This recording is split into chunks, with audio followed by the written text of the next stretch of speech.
सोचिए, एक ऐसी जगह जहां हवा नहीं, पानी नहीं, इंसान नहीं, लेकिन वहां हजारों कंप्यूटर चल रहे हैं, डेटा प्रोसेस कर रहे हैं, इंटरनेट चला रहे हैं और हमारी डिजिटल दुनिया को शक्ति दे रहे हैं।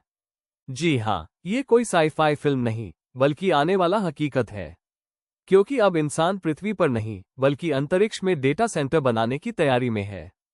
आज हम जानेंगे क्यों कंपनियां अंतरिक्ष में डेटा भेजना चाहती हैं, क्या ये संभव भी है, वहां ठंड, विकिरण और गुरुत्वाकर्षण जैसी चुनौतियों का सामना कैसे होगा, और सबसे अहम, क्या अंतरिक्ष से आने वाला इंटरनेट पृथ्वी पर सबसे तेज होगा। Welcome to deep space diaries. मैं हूं कार्तिक और आज हम डाइव करने जा रहे हैं एक ऐसी कहानी में जो हमारी डिजिटल दुनिया को बदल सकती है। सबसे पहले समझते हैं, डेटा सेंटर होता क्या है। हर बार जब आप YouTube पर कोई वीडियो देखते हैं, इंस्टाग्राम स्क्रॉल करते हैं या नेटफ्लिक्स पर मूवी चलाते हैं, वो सब किसी न किसी डेटा सेंटर से आता है। ये वो जगहें हैं जहां लाखों सर्वर एक साथ काम करते हैं और हमारी ऑनलाइन दुनिया को चलाते हैं, लेकिन इन सर्वरों को ठंडा रखने के लिए बहुत ज्यादा एनर्जी और वाटर चाहिए। यही वजह है कि कंपनियां अब ऐसे स्थान खोज रही हैं जहां नेचुरल कूलिंग हो सके, और अंतरिक्ष से बेहतर ठंडी जगह और कहां मिलेगी।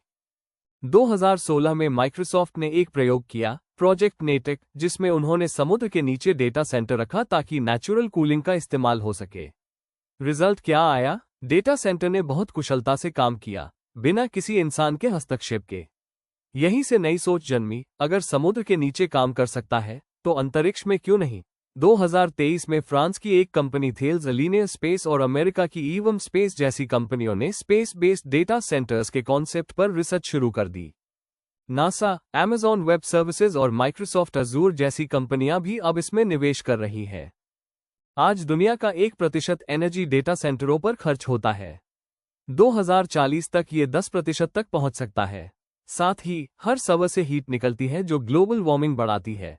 अब कल्पना कीजिए, अगर इन सर्वरों को अंतरिक्ष में भेज दिया जाए तो हमें मिलेगा natural cooling, unlimited solar energy, fast transmission speed और zero land usage. Space based data centres सिर्फ एनर्जी एफिशिएंसी नहीं, बल्कि सस्टेनेबिलिटी का नया भविष्य दिखाते हैं। कल्पना कीजिए, पृथ्वी की कक्षा में घूमते हुए सैकड़ों मिनी सैटेलाइट्स, जिनमें छोटे छोटे माइक्रो डेटा सर्वर्स लगे हैं। ये सर्वर्स एक दूसरे से लेजर कम्युनिकेशन के माध्यम से जुड़े हैं और डेटा अर्थ पर बीम करते हैं। लेकिन सवाल है, मेंटेनेंस कैसे होगी? अगर कोई हार्डवेयर फेल हो गया तो? इसके लिए ऑटोनोमस एआई रोबोट्स डिजाइन किए जा रहे हैं जो रिमोट रिपेयर्स कर सकेंगे और कभी कभी रीयूजेबल स्पेसक्राफ्ट जाकर उनकी सर्विस कर सकते हैं। डेटा सिक्योरिटी की बात करें तो स्पेस में साइबर अटैक्स की संभावना काफी कम होगी, क्योंकि फिजिकल एक्सेस लगभग नामुमकिन है। स्पेस डेटा सेंटर्स के सामने सबसे बड़ी चैलेंजेस है रेडिएशन एक्सपोजर, माइक्रोमीटेरॉइड्स, मेंटेनेंस डिफिकल्टी और हाई लॉन्च कॉस्ट। लेकिन स्पेस एक्स जैसी कंपनियों के रीयूजेबल रॉकेट्स ने लॉन्च कॉस्ट को काफी कम कर दिया है। इसके साथ ही रेडिएशन प्रूफ सर्वर्स और सेल्फ हीलिंग चिप्स पर भी रिसर्च चल रही है। एक और बड़ी चैलेंज है डेटा लेटेंसी, यानी सिग्नल डिले। इसे कम करने के लिए low earth orbit (LEO) data centres पर काम चल रहा है।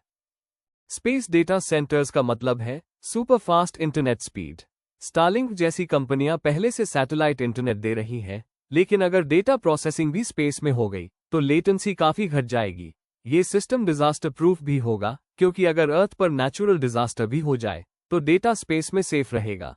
भविष्य में आपका यूट्यूब वीडियो, क्लाउड स्टोरेज, यहां तक कि आई प्रोसेसिंग भी स्पेस से हो सकती है।